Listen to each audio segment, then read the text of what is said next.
Այս ընտրություններում ընտրակաշարք տալու կամ վերցնելու մեջ բռնված ցանկացած ոք մինչև հաջորդ ընտրությունների արդյունքների ամփոփումը պետք է անցկացնի բանտում։ Դատական Սանտա Բարբարաներին պետք է վերջ տրվի, գործադիր մարմնի անդամների հետ առաջիկա ծրագրերն ու քայլերը քննարկելիս ասել է Նիկոլ Փաշինյանը։ Վարչապետն ասել է, որ եթե դրա համար անհրաժեշտ է իրականացնել օրենսդրական ինստիտուցիոնալ փոփոխություններ, այդ փոփոխությունները պետք է անհապաղ անել, բայց չի կարծում, թե դրա համար փոփոխություններ են պետք։ Ես հստակ պահանջում եմ, որ նրանք, ովքեր ընտրակաշարք վերցնելու կամ տալու մեջ բռնվել են, միջև հաջորդ համապետական ընտրությունների պաշտոնական արդյունքների ամփոփման առնվազն օրը պետքա լինեն բանտում։ Սա երկրի անվտանգության եւ ժողովրդավարության անվտանգության հարց է եւ պետք չի հետո խղճահարության տեսարաններ սարքել։ Խղճահարության տեսարանները վաղուց սարքված են եւ եթե մենք հոգատարության խնդիր ունենք առաջին հերթին մեր պետությունը պետք է լինի մեր հոգատարության առարկա, մեր ժողովուրդը եւ նրա ազատ կամքը եւ նրա ազատ կամքի արտահայտման հնարավորությունը։ Հունիսի 9-ի առավոտյան ժամը 11-ին լրացել է վերահաշվարկների դիմումներ ներկայացնելու վերջնաժամկետը, հայտնել են կենտրոնական ընտրական հանձնաժողովից։ Ստացել է ընդհանուր թվով 555 տեղամասային ընտրական հանձնաժողովների քվեարկության արդյունքները վերահաշվարկելու դիմումներ։ Ըստ կենտրոնական ընտրական հանձնաժողովի ընդհանուր թվով 30 դիմում են ներկայացրել Բարգավաճ Հայաստան կուսակցության, Միասնության Թևեր կուսակցության եւ Հայաստան կուսակցությունների դաշինքի վստահված անձինք եւ թեկնածուներ։ Բարգավաճ Հայաստանից էլ հայտնել են, որ միայն 4 ընտրատեղամասերի արձանագրության եւ կենտրոնական ընտրական հանձնաժողովի կայքում արկա տվյալների համեմատությամբ հայտնաբերվել է 120 պակաս ձայն։ Դատախազը հանրային քրեական հետապնդում է հարուցել Գագիկ Ծառուկյանի նկատմամբ քրեական օրենսգրքի 290-րդ հոդվածի 3-րդ մասի 2-րդ կետով առանձնապես խոշոր չափերով հարկերից խուսափելը։ Խափանման միջոց է ընտրված բացակայելու արգելքը։ 145 հազարից ավելի ձայն ստացած Հայաստան դաշինքը հայտնել է, որ դիմելու է սահմանադրական դատարան վիճարկելու ընտրությունների արդյունքները։ Մոտ 2 տասնյակ տեղամասերում դիմել են վերահաշվարկի համար, ինչ վերաբերում է մանդատներ վերցնել-չվերցնելու հարցին, որոշումը պետք է լինի միասնական, ասել է Հայաստան խմբակցության падգամավոր Իշխան Սաղաթելյանը։ Մենք պատրաստվում ենք դիմել սահմանադրական դատարան, վիճարկելու ընտրության արդյունքները, ակնհայտ հասկանալով ովքեր են նստած սահմանադրական դատարանում, ակնհայտ հասկանալով նրանց կաշկանդվածությունը եւ ըստ էության իշխանության կցորդ լինելու հանգամանքը, բայց այս ամեն ինչով հանդերձ ծանրակշիռ փաստերով մենք մտնելու ենք սահմանադրական դատարան, մանդատները արդյոք վերցնելու ենք, չենք վերցնելու, ինչպիսի քաղաքական ընթացք է լինելու, այս հարցերի պատասխանները ունենալուց հետո համապատասխան խորհրդակցություններ անցկացնելով նաև ընդդիմադիր քաղաքական գործընկեր ուժերի հետ, որովհետև կարծում ենք այդ որոշումը պետք է լինի միասնական։ Ցանկացած որոշում բխելու է ընդհանուր պայքարի տրամաբանությունից։ Ուժեղ Հայաստան դաշինքի ընտրացուցակի անդամ Նարեկ Կարապետյանը հանդես է եկել պարզաբանմամբ եւ խոսել իրենց հետագա անելիքների մասին։ Գնում է ձայների վերահաշվարկ։ Ձայների վերահաշվարկի արդյունքում կիմանանք Բարգավաճ Հայաստան կուսակցությունը մտնում է թե չէ։ Այդ դեպքում հնարավորությունը կհասկանանք արդեն ազգային ժողովը արդեն հնարավորություն կունենա գլխավոր դատախազ եւ այլ պաշտոնյաներ ընդունելու ժամանակ ընդդիմությունը իր խոսքը ասի, որից հետո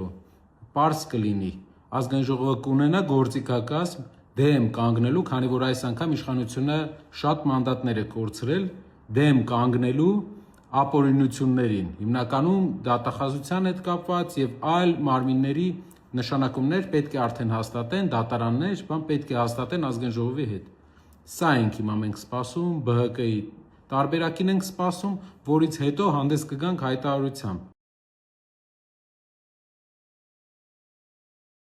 Խորհրդարանական ընտրություններին հաջորդած ժամերին ակտիվ քննարկվել են համացանցում հայտնված տեսանյութեր, որոնցից պարզ է դառնում, որ տարբեր համայնքներում գտնվող մի շարք ընտրատեղամասերում հարյուրավոր զինվորներ առաջացրել են հերթեր ու շարունակել են քվեարկել մինչև կեսգիշեր։ Այսինքն ժամը 20-ից հետո ընտրությունները դեռ չեն դադարել։ Կան կարծիքներ, որ այս process-ը կազմակերպվել է վարչահրամայական ապարատի չարաշահման արդյունքում, որն էր ընտրական process-ի ավարտին զինվորներին այսպես հապճեպ ներգրավելու պատճառը։ Լրագրողներին փորձել է պատասխաններ տալ զինված ուժերի գլխավոր շտաբի պետ Էդվարդ Ասրյանը։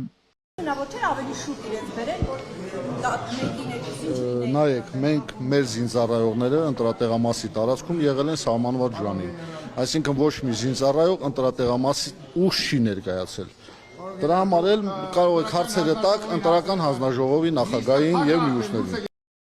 Խորհրդարանական ընտրություններին մասնակցել են տնային կալանքի տակ գտնվող 398 քաղաքացիներ։ Պրոբացիայի ծառայությունն է կազմակերպել տնային կալանքի տակ գտնվող անձանց ուղեկցումը համապատասխան ընտրատեղամասեր։ Մասնագետները դրական են արձանագրում այս մեխանիզմի կիրառումը, միաժամանակ առաջարկելով, որ նման դեպքերում կիրառվող ընթացակարգերը հստակ սահմանվեն եւ ամրագրվեն օրենքով, ինչն էլ հետագայում կապահովի առավել միասնական գործելակերպ։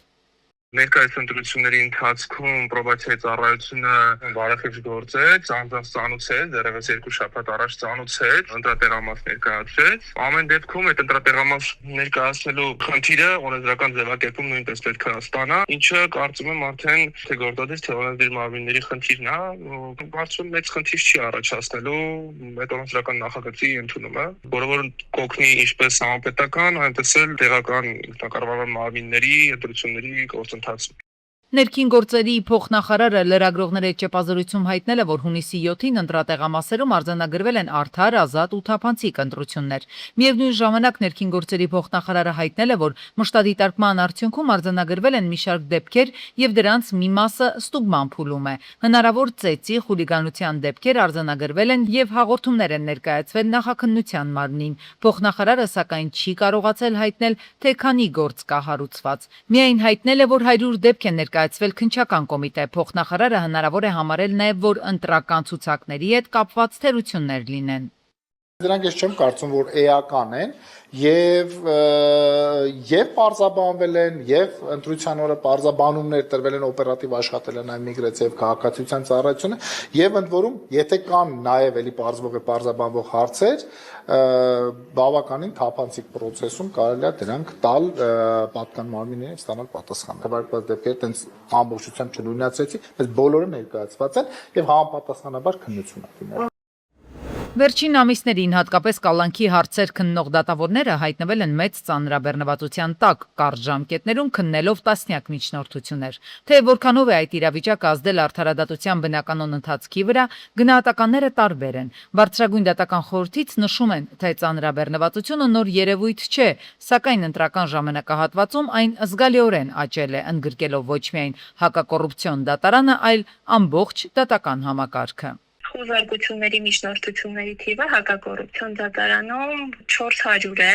եւ ունենք 150-ից ավել խափանման միջոցի կիրառելու վերաբերյալ միջնորդություններ, սա բավական մեծ թիվ է։ Ընտրությունների այդ նախորդող շրջանում եւ ընտրության օրը դատարանները աշխատել են արտակարգ ռեժիմով, ընտրական իրավունքը վերականգնելու գործերի վերաբերյալ Հակակոռուպցիոն դատարան մուտքագրված գործերը հիմնականում առնչվել են ենթադրյալ կաշառք տալու եւ ստանալու, ինչպես նաեւ բարեգործության արգելքի խախտման դեպքերին, փոխանցել են բարձրագույն դատական խորհրդից։ Միաժամանակ իրավաբանական համայնքում հնչում են նաեւ այլ գնահատականներ։ Ըստ փաստաբանների, այն դեպքերում, երբ օրինակ կալանքը որպես խափանման միջոց կիրառելու միջնորդություն է ներկայացվել, դրանց մի մասը բավարար չափով հիմնավորված չի եղել եւ դատարանները անգամ մերժել են դրանք։ Սա պարզապես այս կամ այն ուսակցության կամ դաշինքի կամ տեխնացուի հետ կապված գործընթաց է եւ ոչ թե զուտ իրավական գործընթաց։ Շատ քիչ միջնորդություններ են, որոնք որ բավարարվել են, ընդ որում այդ միջնորդությունները բավարարել են այնպիսի դատավորներ, որոնք ունեն այդպիսի համբավ։ Մեծ ծավալի միջնորդությունների միաժամանակյա քննությունը կարող է անդրադառնալ նաեւ դատական աշխատանքի որակի վրա, նկատում են փաստաբանները։ Ըստ նրանց, օրենքով սահմանված սեղմ ժամկետներն ու գիշերային ծանրաբեռնված աշխատանքը դատավորների համար լրացուցիչ մարտահրավերներ են ստեղծում։ Վստահաբար քանակը բերում է որակի նվազման, հետևաբար բնականաբար եթե մեկ դատավորին մի գիշերվա մեջ բաժին ընկավ մոտ 10 միջնորդություն, վստահաբար դատավորը չի հասցնի նույնիսկ ցանկության դեպքում ամբողջությամբ դետալային մտնել այն բոլոր ասպեկտների մեջ։ Ազգային ժողովի հերթական ընտրությունների գործընթացի մեկնարկից մինչև հունիսի 7-ը ժամը 24-ը դատախազության ամփոփված տվյալների համաձայն նախաքննություն իրականացնող մարմիններում ստացվել է ընդհանուր 99 հաղորդում, որոնք վերաբերել են ընտրական գործընթացին խոչընդոտող առերևույթ հանցագործությունների վերաբերյալ տեղեկություններին։ Ստացված 599 հաղորդումներից 210-ով նախաձեռնվել է քրեական վարույթ։ 349 անձի նկատմամբ հարուցվել է հանրային քրեական հետապնդում, 14 քրեական վարույթ, 42 անձի վերաբերյալ հաստատված մեղադրական եզրակացությամբ հանձնվել է իրավասու դատարան։ Պատգամավորի 13 թեկնածուների վերաբերյալ ԿԸՀ-ն ներկայացվել քրեական հետապնդում հարուցելու եւ ազատությունից զրկելու համաձայնություն ստանալու վերաբերյալ միջնորդություններ, որոնցից 12-ի վերաբերյալ միջնորդությունները բավարարվել են։ 1 անձի վերաբերյալ միջնորդությունը քննարկվելու է առաջիկայում։ Ձերբակալվել է պատգամավորի թեկնածու։ Անանուն հաղորդում ներկայացնելու ազդարարի ՌԵՄ կայքի միջոցով ստացվել է 16 հաղորդում։ Դատական համակարգը մի կողմից վստահեցնում է, որ գործադրում է բոլոր ջանքերը բնականոն աշխատանքը պահպանելու համար, մյուս կողմից իրավաբանների մի մասը բարձրաձայնում է դատական ծանրաբեռնվածության եւ ներկայացված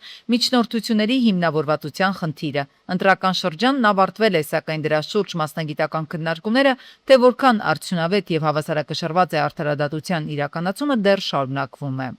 Եվրամիությունը ողջունել է Հայաստանում անցկացված խորհրդարանական ընտրությունները, ընդգծելով քաղաքացիների բարձր մասնակցությունն ու ժողովրդավարական գործընթացների նվիրվածությունը։ Եվրամիությունը հղում անելով նախնական գնահատականներին նշել է, որ ընտրությունները կազմակերպել են պատշաճ կերպով եւ մրցակցային պայմաններում։ Միաժամանակ Եվրամիությունը բոլոր քաղաքական ուժերին կոչ արել հարգել քվեարկության արդյունքները։ Բրյուսելը հաստատել է Հայաստանի ժողովրդավարական զարգացման ու բարեփոխումներին աջակցելու իր պատրաստակամությունը։ Պետքարտուղար Ռուբիոն շնորհավորել է Նիկոլ Փաշինյանին խորհրդարանական ընտրություններում իր կուսակցության հաղթանակի կապակցությամբ եւ վերահաստատել աջակցությունը Երևանի խաղաղության օրակարգին։ Պետքարտուղարը նշել է, որ Վաշինգտոնը հավատարիմ է պատմական Վաշինգտոնյան խաղաղության գագաթնաժողովի նպատակների առաջմղմանը, ներառյալ TRIP նախագծի իրականացումը։ Ռուբիոյի խոսքով ԱՄՆ-ն ակնկալում է շարունակել համատեղ աշխատանքը Հայաստանի իշխանությունների հետ Հարավային Կովկասում եւ նրա սահմաններից դուրս խաղաղություն, կայունություն եւ բարգավաճում ապահովելու համար։ Իրանի նախագահը շնորհավորել է Նիկոլ Փաշինյանին ընտրություններում տարած հաղթանակի առթիվ, վստահություն հայտնելով, որ առաջիկա տարիներին երկկողմ կապերը կշարունակեն ընդլայնվել։ Նախագահ Փեզեշքիյանը բարձր է գնահատել ընտրությունների հաջող անցկացումը եւ հայ ժողովրդի կողմից Նիկոլ Փաշինյանի կառավարությանը ցուցաբերած նոր աջակցությունը որակել որպես Հարավային Կովկասի տարածաշրջանում խաղաղության, զարգացման, կայունության եւ տարածաշրջանային համագործակցության ամրապնդմանն ուղղված քաղաքականություն վարելու նրա ցանկության նշան։ Խորհրդարանական ընտրություններում տարած հաղթանակի կապակցությամբ Կանադայի վարչապետ Մարկ Քարնին է շնորհավորել Նիկոլ Փաշինյանին։ Ակնկալում ենք շարունակել համատեղ աշխատանքը խորացնելու, մեր երկրների միջև գործընկերությունը եւ բարեկեցություն ստեղծելու երկու ժողովուրդների համար, ասված է շնորհավորական ուղերձում։ Ռուսաստանից Հայաստան Ադրբեջանի տարածքով կիրականացվի հերթական տարանցիկ մատակարարում, այս մասին հայտնել են ադրբեջանական ԶԼՄ-ները։ Բիլաջարի կայարանից կուղարկվի 12 վագոն պարարտանյութ, 828 տոննա ընդհանուր քաշով եւ 6 վագոն ածուխ, 414 տոննա ընդհանուր քաշով։ Նշենք, մինչ այժմ Ռուսաստանից Հայաստան Ադրբեջանի տարածքով տեղափոխվել է ավելի քան 29000 տոննա հացահատիկ, ավելի քան 6 տոննա պարարտանյութ, 133 տոննա ալյումին եւ 68 տոննա հնդկաձավար։ Հունվարի 1-ից նկատվում է Լեռնային Ղարաբաղից բռնի տեղահանված անձանց կողմից Հայաստանի քաղաքացիություն ստանալու դիմելիության աճ։ Այս մասին Ազգային ժողովի պաշտպանության եւ անվտանգության հարցերի եւ ֆինանսավարկային եւ բյուջետային հարցերի մշտական հանձնաժողովների համատեղ նիստի ժամանակ հայտարարել է Հայաստանի ներքին գործերի փոխնախարար Արմեն Մկրտչյանը։ Փոխնախարարը ներկայացրել է նաեւ 2025-ի տվյալներ, ըստ որոնց Հայաստանի քաղաքացիություն ստանալու համար դիմել է Լեռնային Ղարաբաղից բռնի տեղահանված 39650 անձ, որոնցից 27296-ին նախագահի հրամանով շնորհվել է քաղաքացիություն։ Ագարակ մաքսային անցման կետում Իրանից մուտք գործած բեռնատարի մաքսային զննության արդյունքում մաքսային ծառայողները տրանսպորտային միջոցի վարորդի խցիկից հայտնաբերել են չհայտարարագրված բնական մազեր։ Խցիկում արկա բարձերի միջից հայտնաբերվել է 143 կապ բնական մազ, 26 կիլոգրամ քաշով։ Ոչ օրինական ճանապարհով բնական մազերի ներմուծման փորձը կանխվել է, իսկ հայտնաբերվածը առգրավվել։ Իրանի քաղաքացու նկատմամբ կազմվել է արձանագրություն համաձայն մաքսային կարգավորման մասին օրենքի։ Աբովյան քաղաքի երիտասարդական 14 շենքի բակում վիճաբանություն է եղել, հետո կրակոցներ հնչել, ու մինչև ոստիկանների ժամանումը մի քաղաքացի գլխի մասում վնասվածքի հետքերով տեղափոխվել է Աբովյան բժշկական կենտրոն։ Օգնություն է ստացել, հետո ռեանիմոբիլով տեղափոխել են Երևանի մասնագիտացված հիվանդանոցներից մեկը։ Ըստ նախնական տեղեկությունների տեղի ունեցել վիճաբանություն, որի ժամանակ մասնակիցներից մեկը քարով խփել է մյուսին, մյուսն էլ ըստ հարևանների, ովքեր հրաժարվեցին տեսախցիկի առաջ խոսել, իր մոտ եղած հրազենով կրակոցներ է արձակել։ Հարևանությամբ գտնվող ավտոտնակում Mercedes Maybach է հայտնաբերվել, որն ըստ նախնական տեղեկությունների տուժածինն է։ Ժամանել են մարզի քրեական ու քննչական վարչությունների պետերն ու Կոտայքի բաժնի ոստիկանապետը։ Օպերատիվորեն ժամանել են ոստիկանության Կոտայքի բաժնի օպերատիվ խումբը, բաժնի պետի գլխավորությամբ, ժամանել են նաև քրեական ոստիկանության գլխավոր վարչության, Կոտայքի մարզի քրեական վարչության ծառայողները։ Քրեական վարույթ է նախաձեռնվել մասնակիցների եւ վիրավորի ինքնությունը պարզելու, հանցագործության գործի հրազենը հայտնաբերելու ուղղությամբ էլ աշխատանքներ են իրականացվում։